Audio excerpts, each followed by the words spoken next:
Pagkasadyaya kanong mabilatan ng Kapitolyo Kimporak, LGU at quarry operators kay batmito ko lang yung presyon Kimbalen. Ay di report. Inyang Biyernes, November 21, pepatok ng Neneng Association of Porac Sand and Gravel Quarry Operators Incorporated, karelang operasyon bilang protesta, kareng binayong sistema na kanuning Porac LGU. Pepatok ng kanuning operasyon da rin quarry operators, uli ning araranasan kanong sobrang tax at pabawi-bayong proseso. May gusto niyan ang mga quarry operator.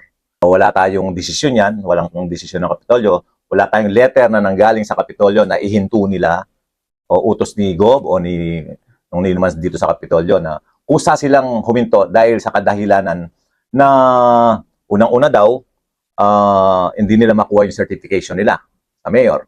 Pangalawa, yung taxation sa ecological tax. Yun ang mga grievances nila.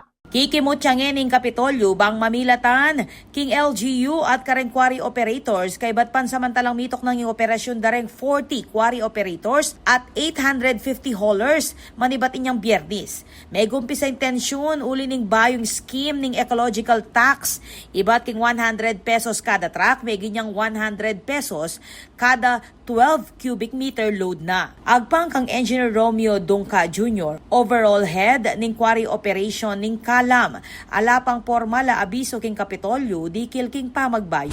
Dapat sinisingil ng LGU ng Porac is per truck lang. 100 pesos per truck. Pero ang nangyayari, sinisingil niya, gumaya sa Kapitolyo. Tayo per cubic tayo eh. Pag 12 cubic, one receipt tayo. Pag lumampas sa 18, dalawang resibo na tayo. Kasi hanggang 18, dalawang resibo na tayo. Ang ginawa ng LGU ng Porac, dinalawang resibo rin niya, which is dun sa ordinance niya, may conflict. Kaya, ngayon, nagre-reklamo sila. So, King salukuyan, manatiling mimiral ing 40-30-30 sand tax sharing para king barangay, munisipalidad o syudad at probinsya.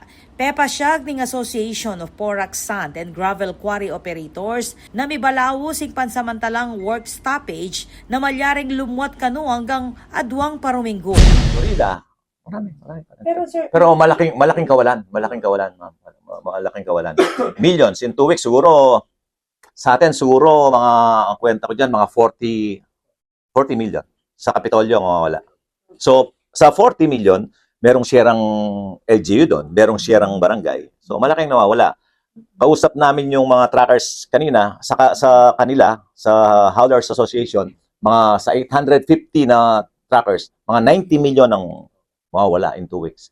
So as much as possible, sabi ko nga sa kanila, mag-usap ng maayos para mas mabilis. Siyempre ayaw rin natin nang mawala ng kita yung mga tao, no? Tsaka yung hanap buhay ng mga lalo na yung mga nasa laylayan ng lipunan, kawawa naman. pigagan na ka naman na migit king 40 million pesos ing posibleng miapektuan king koleksyon ning probinsya. Pondong makasadya kano para kareng health programs at serbisyo ning provincial government.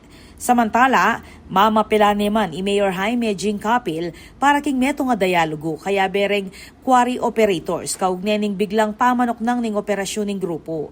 King mensahe king Genad TV 44, sinabi ng Mayor Capil na buri na lang personal akasabi at akaluklukan reng quarry operators. Tinanggining mamye karagdagang pasyag ing alkaldi inyamo dinikdik na niti na makabuklat ing LGU bang aresolba ing sitwasyon. Balaos naman kanong makatutok king LGU king epekto ning pansamantalang pangatok ng ning operasyon king kabiyayan at lokal na ekonomiya. Ako po, Patricia Mamangon para king News Force Pampanga. Balitang tutuking Balen, susuyo.